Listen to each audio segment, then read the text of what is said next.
2 on the list. Marvel Previews 95, making all types of records and causing controversy in the community. Marvel Previews 95 caused such an internet buzz this week. So let's just get the record breakers on the screen right out the gate. We once saw this 9.8 blow people's minds, selling for $7,418 in recent weeks. Well, we have 2 new records. The first, after 65 bids at auction, a new 9.8 hitting $9,800, and then a buy it now listing going for $9,700. There was also 4 other sales and counting of ungraded books ranging from $350 in low grade to a high of $1,350 in higher grade. And for those that are saying these previews books shouldn't be considered first appearances, I gotta argue the Gobbledygook #1, which includes a black and white advertisement for Teenage Mutant Ninja Turtles #1, an 8.5 graded copy, just sold for $26,400. So you can't tell me that these previews books aren't valuable. I think it's that exact mindset that a member would have to be willing to put this kind of money down on a comic collectible, a preview.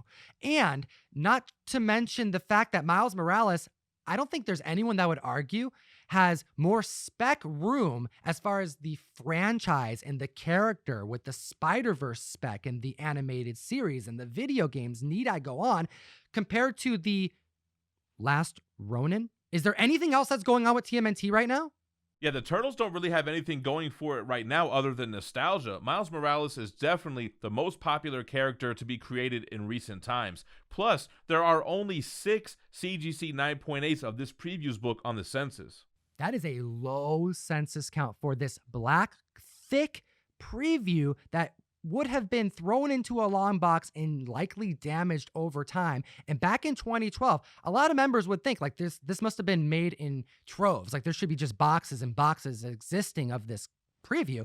These things were largely thrown out. That's the first thing. They weren't handled with care. That's the second thing. And this was done in 2012 when most LCSs were in transition to previews being available online. This was part of the decline in printing these previews, and no one was speccing on previews or Miles Morales. Yeah, these weren't treated like collectible comic books that were bagged and boarded. People wrote in these, folded them in half, rolled them up, put them in their pocket, which is why you see such a low census count for those 9.8s.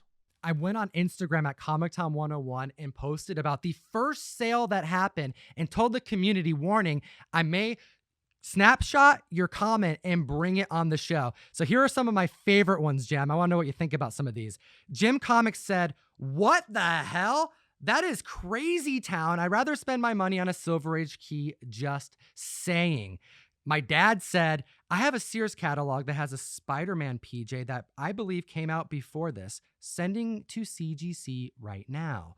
Oh, and then we also have Solid High, the comic guy, saying preposterous, unbelievable, inconceivable.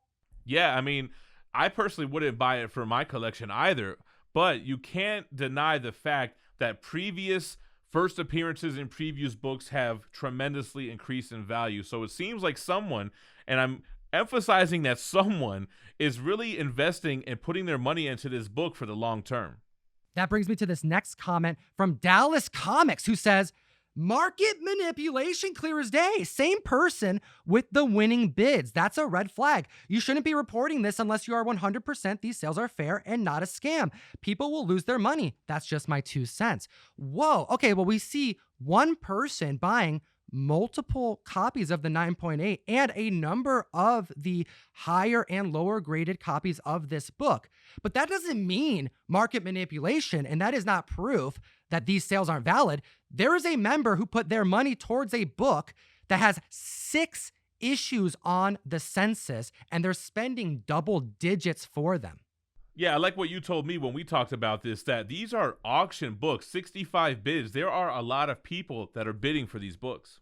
Here's what Custom Slab Comics said over on Instagram. "So the guy you interviewed that paid $2,000 a while back for a 9.8 can resell it for over $8,000 now? I remember when everyone said that was crazy, and now he can triple his money.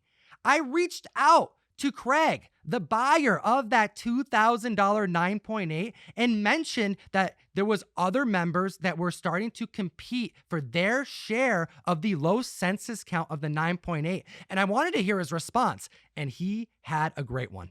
He said the following: I think it's going up even higher over time. In fact, the 9.8 population of this book stays low. If you compare market caps, the population times selling price, to Spawn #1, to Malibu Sun 13, this book has room to run. Even the insane price of $10,000, there are only 6 9.8s, so the market cap is still only $60,000. The total market cap for Ultimate Fallout 9.8 is $4 million. Spawn #1 is $1.3 million. Malibu Sun is $66,000. My basis is that Ultimate Fallout 4 has a much bigger market cap than Spawn 1, then so should Marvel Previews 95. Before you go with your gut response to criticize why someone would spend this kind of money, you have to look at the census count and the scarcity. That, coupled with the perfect storm that Miles Morales has been over this last year, makes sense to why a member of this community put $2,000 down on a comic that's currently going for near $10,000 right now in a short 6 months. I love the feedback. I love that we have this platform where we can explain why we put something on the list, why we reported on it. Man, we even got 60% of the market share in 9.8s with buyer commentary to explain why it's here on the list. We would be the first ones to cover market manipulation like we did with the Marvel .1, the 1/75 ratio. Even Key Collector app and this channel, we don't even report on a ton of sales that don't really pass the sniff test. There's been Spawn 1 newsstand 9.8s that didn't make it here. So I like the feedback, and I like that we're able to speak on it.